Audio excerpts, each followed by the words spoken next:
Ahead Noche Buena bus terminals are still bustling with commuters bound for the provinces. Let's check the situation at the Parañaque Integrated Terminal Exchange with Mobile Journal, Francis Rivera. Francis, kamusta na ang sitwasyon dyan?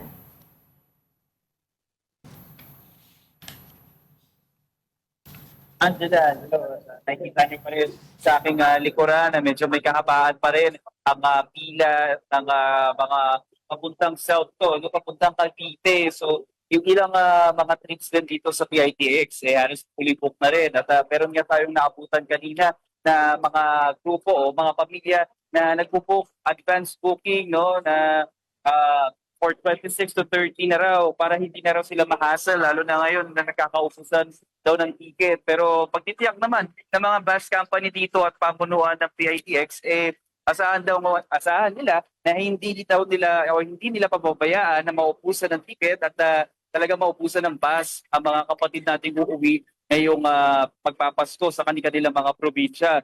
Kung sakali nga raw na kulangin, willing naman daw sila dagdagan at para lang ma-accommodate lahat. Right. So, Francis, 24/7 ba? Klaruhin ko lang yung operations ngayon ng PITX for today and tomorrow. Tuloy-tuloy lang.